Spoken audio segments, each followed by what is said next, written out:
Monsieur André, j'espère tellement que cette nouvelle année sera différente, mais tout ce que je vois dans le monde me fait peur.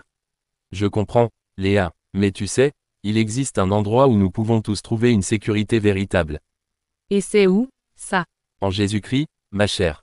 Il est notre refuge, notre force, notre sécurité, même au milieu des tempêtes. J'y ai déjà pensé, mais j'ai du mal à croire vraiment. C'est une démarche de foi. Si tu veux, on peut prier ensemble. Je te promets que tu sentiras la différence quand tu ouvriras ton cœur à lui. Wow! Bien je rêve de faire cette expérience une prière en cette nouvelle année qui s'approche. Je peux dire que Dieu mon Père Céleste a déjà un plan pour ma vie, pour l'année 2025. Oui, il suffit de croire et tu verras sa gloire, une foi fervente, salvatrice qui peut déplacer l'étendard de ta vie. Car ce Dieu dont je te parle est le roi des rois, le Seigneur des seigneurs, il est l'alpha, l'oméga, et la fin. Je vais à l'église alors je te laisse, je t'appelle pour prendre rendez-vous.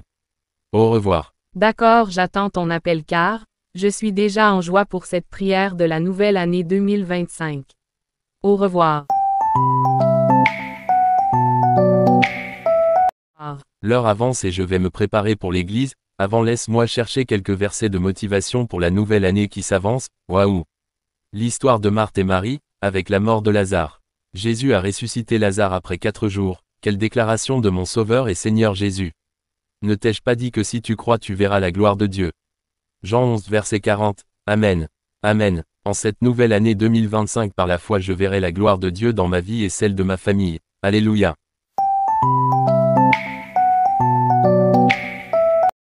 Sœur Chloé bonjour, amie de l'émission Matin de Louange bonjour, comment allez-vous? Je suis pasteur Léon, laisse-moi vous dire que votre sécurité est bien assurée avec Jésus pour cette nouvelle année 2025. Pasteur, comment être sûr qu'on peut vraiment trouver cette sécurité en lui? Chloé, c'est une question importante. Jésus lui-même a dit, « Venez à moi, vous tous qui êtes fatigués et chargés, et je vous donnerai du repos. » C'est une promesse sûre. Tout commence par une décision personnelle de lui faire confiance. Alors, si je décide de lui faire confiance aujourd'hui, il peut vraiment m'aider à avoir la paix. Absolument, Chloé. Jésus est fidèle. Il ne te promet pas une vie sans problème, mais il te donne une paix intérieure et la certitude que tu es en sécurité entre ses mains, quoi qu'il arrive. Merci, pasteur. Je suis prête à faire ce pas. Tu sais, Chloé, Jésus a promis, « Je suis le chemin, la vérité et la vie. Nul ne vient au Père que par moi. » Il veut être ton refuge. Lorsque tu lui fais confiance, il te donne une sécurité que rien ni personne ne peut t'enlever. Il ne s'agit pas seulement de croire avec ta tête, mais de l'inviter dans ton cœur.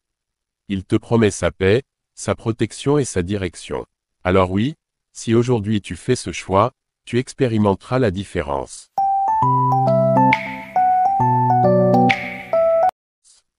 Mes chers frères et sœurs, sous les mots de sœur Camille Evelyne responsable de l'émission Matin de Louange. Par ma voix je viens vous communiquer la parole de Dieu. La nouvelle année apporte son lot d'incertitudes. Mais souvenez-vous, la véritable sécurité ne se trouve pas dans ce monde, mais en Jésus-Christ. Dans ce monde rempli d'incertitudes, de crises et de changements rapides, nous avons tous soif de sécurité. Mais qu'est-ce que la vraie sécurité? Est-ce dans nos biens matériels, nos relations ou nos accomplissements? Ces choses, bien que précieuses, sont fragiles et temporaires.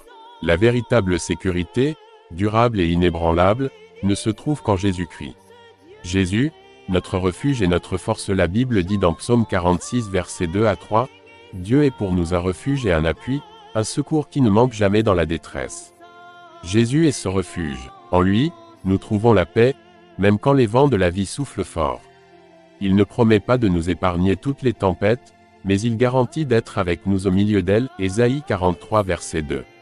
La paix que le monde ne peut offrir. Dans Jean 14 verset 27, Jésus déclare, « Je vous laisse ma paix, je vous donne ma paix. Je ne vous la donne pas comme le monde donne. » La paix de Jésus ne dépend pas des circonstances. Elle est enracinée dans la certitude que nous sommes aimés, protégés et guidés par lui. Une sécurité éternelle. La vraie sécurité dépasse cette vie. En Jésus, nous avons l'assurance d'une vie éternelle. Jean 10 verset 28 nous rappelle cette promesse, « Je leur donne la vie éternelle, elles ne périront jamais, et personne ne les ravira de ma main. » Quel réconfort de savoir que notre âme est en sécurité, peu importe ce qui arrive.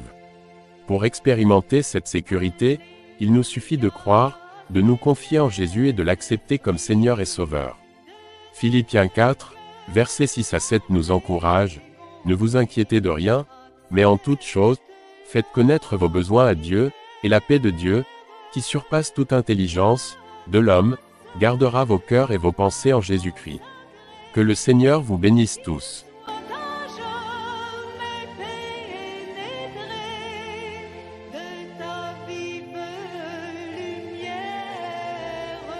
Dans les cieux, tu es sur la terre, tu es le Seigneur des seigneurs, le roi de l'univers, le Dieu tout-puissant.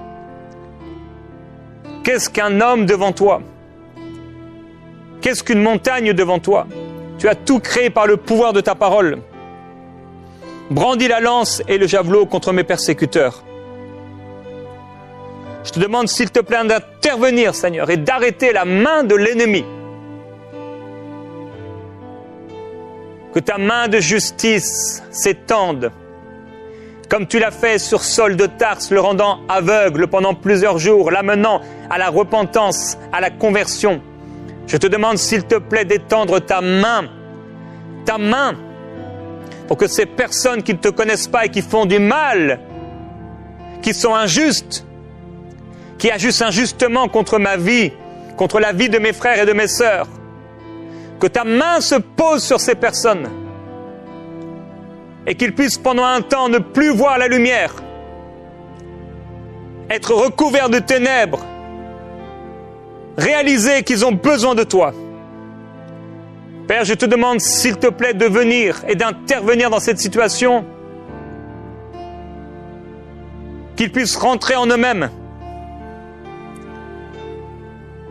être confondus, crier à toi. Je prie, Père Céleste, qu'il